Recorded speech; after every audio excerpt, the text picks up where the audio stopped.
राजा विक्रम और पहला बेताल। बहुत समय पहले उज्जैन नगरी में एक महान और न्यायप्रिय राजा राज्य करता था। उसका नाम था राजा विक्रमादित्य। राजा विक्रम अपनी बहादुरी, बुद्धिमानी और प्रजा के प्रति प्रेम के लिए दूर दूर तक प्रसिद्ध था। उसकी सभा में विद्वानों का सम्मान होता था और उसके राज्य में न्याय का डंका बजता था। लेकिन जितना उसका नाम वीरता के लिए प्रसिद्ध था, उतना ही उसका नाम रहस्यमयी घटनाओं से भी जुड़ा हुआ था। उन्हीं घटनाओं में सबसे प्रसिद्ध कथा थी राजा विक्रम और पहला बेताल की। रहस्यमयी साधु का आगमन। एक दिन शाम के समय राजा विक्रम अपने दरबार में बैठे थे। तभी एक अजीब सा साधु दरबार में आया। उसकी लंबी जटाएं थीं, शरीर पर राख लगी हुई थी और आंखों में रहस्यमयी चमक थी। पूरा दरबार उसे देखकर आश्चर्य में पड़ गया। साधु धीरे धीरे राजा के पास आया और बोला, हे राजन, मैं वर्षों से एक कठिन तपस्या कर रहा हूँ। मेरी साधना पूरी होने वाली है, लेकिन उसके लिए मुझे आपकी सहायता चाहिए। राजा विक्रम ने बिना डरे उत्तर दिया, महात्मा, यदि आपकी सहायता से किसी का भला होता है तो मैं अवश्य मदद करूंगा। साधु मुस्कुराया और बोला, नगर से दूर दक्षिण दिशा में एक घना और भयानक जंगल है। उस जंगल के बीचों बीच एक पुराना श्मशान है। वहां एक पीपल के पेड़ पर एक शव उल्टा लटका हुआ है। आपको वह शव मेरे पास लाकर देना होगा। दरबारियों के चेहरे डर से पीले पड़ गए। उस जंगल का नाम सुनते ही लोगों की रूह कांप जाती थी। कहा जाता था कि वहां भूत प्रेत और तांत्रिक शक्तियां रहती हैं। लेकिन राजा विक्रम बिल्कुल भी नहीं डरे। उन्होंने तुरंत कहा, मैं आज ही वह शव लेकर आऊंगा। भयानक जंगल की ओर यात्रा। रात का समय था। आसमान में काले बादल छाए हुए थे। बिजली चमक रही थी और चारों ओर सन्नाटा पसरा हुआ था। राजा विक्रम अपनी तलवार लेकर अकेले ही जंगल की ओर निकल पड़े। जंगल बहुत डरावना था। पेड़ों की टहनियां हवा में ऐसे हिल रही थीं जैसे कोई अदृश्य शक्ति उन्हें हिला रही हो। कहीं उल्लुओं की आवाज सुनाई देती तो कहीं दूर से भेड़ियों के रोने की आवाज आती। राजा विक्रम निर्भय होकर आगे बढ़ते रहे। कुछ देर बाद उन्हें एक पुराना श्मशान दिखाई दिया। वहां जगह जगह अधजली चिताएं पड़ी थीं। हवा में धुएं और राख की गंध फैली हुई थी। श्मशान के बीचों बीच एक विशाल पीपल का पेड़ खड़ा था। उसकी टहनियों पर चमगादड़ लटके हुए थे।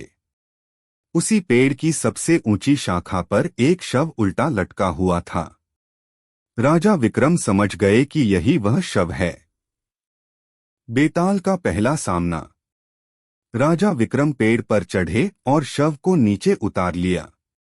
जैसे ही उन्होंने शव को अपने कंधे पर रखा, अचानक वह शव जोर जोर से हंसने लगा। हाँ हाँ हाँ। श्मशान में उसकी हंसी गूंज उठी। लेकिन राजा विक्रम तनिक भी नहीं डरे। तभी शव के अंदर से आवाज आई, राजा विक्रम, मैं कोई साधारण शव नहीं हूं। मैं हूं बेताल। यह सुनकर भी राजा शांत रहे और बोले, तुम चाहे जो भी हो, मुझे तुम्हें उस साधु के पास ले जाना ही होगा। बेताल बोला, ठीक है राजन, लेकिन मेरी एक शर्त है। पूरे रास्ते तुम्हें मौन रहना होगा। यदि तुम बोले तो मैं उड़कर वापस इसी पेड़ पर आ जाऊंगा। राजा विक्रम ने उसकी शर्त मान ली और उसे कंधे पर उठाकर चल पड़े। बेताल की पहली कहानी। कुछ दूर चलने के बाद बेताल बोला, राजा विक्रम, समय काटने के लिए मैं तुम्हें एक कहानी सुनाता हूँ। राजा चुप रहे। बेताल ने कहानी शुरू की। बहुत समय पहले काशी नगरी में प्रताप मुकुट नाम का एक राजा रहता था। उसका पुत्र था राजकुमार वज्र मुकुट। वह बहुत सुंदर और वीर था। एक दिन राजकुमार अपने मित्र के साथ जंगल में शिकार खेलने गया। घूमते घूमते वे दोनों एक सुंदर तालाब के पास पहुंचे। वहां कुछ राजकुमारियां स्नान कर रही थीं। उन्हीं में से एक राजकुमारी इतनी सुंदर थी कि राजकुमार उसे देखते ही मोहित हो गया। राजकुमारी ने भी राजकुमार को देखा।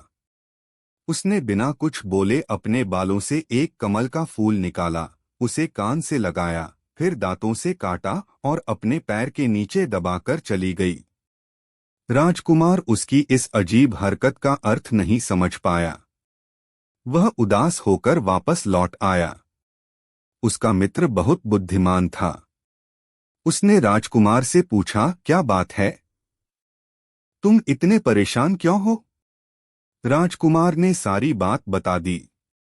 मित्र मुस्कुराया और बोला, राजकुमार, राजकुमारी ने तुम्हें संकेतों में अपना परिचय दिया है। राजकुमार आश्चर्यचकित रह गया। मित्र ने समझाया, कमल को कान से लगाने का अर्थ है कि वह कर्नाटक देश की रहने वाली है। दांतों से काटने का अर्थ है कि उसके पिता का नाम दंतवक्र है। और पैर के नीचे कमल दबाने का अर्थ है कि उसका नाम पद्मावती है। राजकुमार अपने मित्र की बुद्धिमानी देखकर दंग रह गया। दोनों तुरंत कर्नाटक देश की ओर निकल पड़े। राजकुमारी से मुलाकात। कई दिनों की यात्रा के बाद वे वहां पहुंचे। खोजते खोजते उन्हें राजकुमारी का महल मिल गया। राजकुमार ने एक बूढ़ी स्त्री के घर में ठहरने का निश्चय किया। वह स्त्री महल में काम करती थी। राजकुमार ने बूढ़ी स्त्री से कहा, माता, कृपया राजकुमारी को मेरा संदेश पहुंचा दीजिए। बूढ़ी स्त्री राजमहल गई और राजकुमारी को सारी बात बता दी।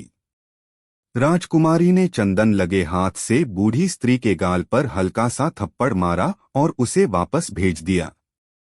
बूढ़ी स्त्री गुस्से में लौट आई। लेकिन राजकुमार का मित्र फिर मुस्कुराया। उसने कहा, राजकुमारी कहना चाहती है कि 10 दिन बाद मिलना, क्योंकि उसके हाथ में चंदन लगा था और चंदन ठंडक का प्रतीक है।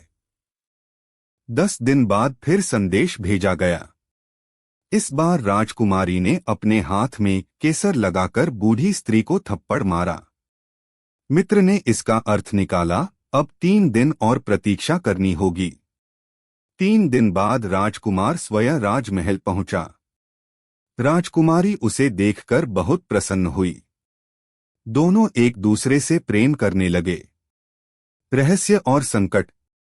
कुछ समय बाद राजकुमार ने अपने मित्र की सारी बुद्धिमानी के बारे में राजकुमारी को बता दिया। यह सुनकर राजकुमारी चिंतित हो गई। उसे लगा कि यदि यह मित्र जीवित रहा तो वह हर रहस्य जान जाएगा।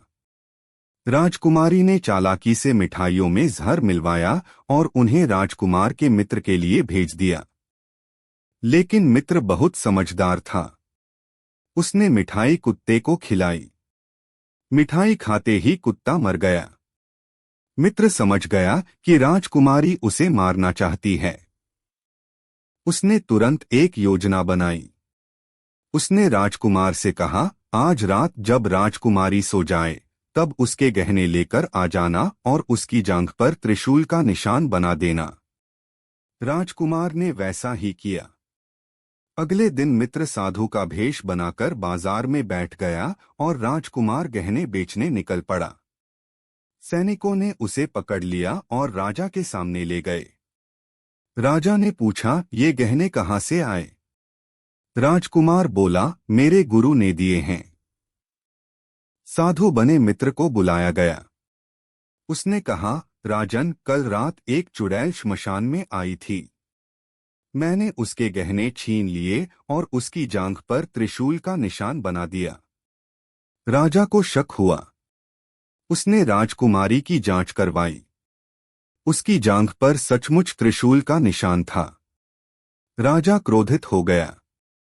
उसने राजकुमारी को राज्य से निकाल दिया। तब राजकुमार और उसका मित्र उसे अपने साथ ले गए और सुखपूर्वक रहने लगे। बेताल का प्रश्न। कहानी समाप्त करके बेताल बोला, हे राजा विक्रम, अब बताओ इस पूरी घटना में सबसे बड़ा दोष किसका था? राजा विक्रम कुछ देर सोचते रहे। फिर उन्होंने उत्तर दिया, सबसे बड़ा दोष राजकुमारी का था, क्योंकि उसने बिना कारण उस बुद्धिमान मित्र की हत्या करने की कोशिश की। मित्र ने केवल अपनी रक्षा के लिए योजना बनाई थी। बेताल जोर जोर से हंसने लगा। राजा विक्रम, तुमने बोल दिया, अब मैं वापस जा रहा हूं। इतना कहकर बेताल उड़कर फिर उसी पीपल के पेड़ पर जा लटका। विक्रम का धैर्य। राजा विक्रम तनिक भी निराश नहीं हुए। वे फिर से श्मशान की ओर चल पड़े। उनके मन में न डर था न क्रोध। वे जानते थे कि जब तक वे अपने वचन को पूरा नहीं करेंगे तब तक विश्राम नहीं करेंगे। रात और भी गहरी हो चुकी थी। हवा तेज चल रही थी। लेकिन राजा विक्रम अपने साहस और धैर्य के साथ फिर उस भयानक पेड़ की ओर बढ़ते गए। और इस प्रकार राजा विक्रम और बेताल की पहली कथा समाप्त हुई, लेकिन उनकी रहस्यमय यात्राएं अभी बाकी थीं। अगर आपको हमारा कंटेंट पसंद आता है तो हमारे YouTube चैनल को सब्सक्राइब करना न भूलें और वीडियो को लाइक करके अपना सपोर्ट जरूर दिखाएं। आपका एक क्लिक हमें और बेहतर कंटेंट बनाने के लिए प्रेरित करता है।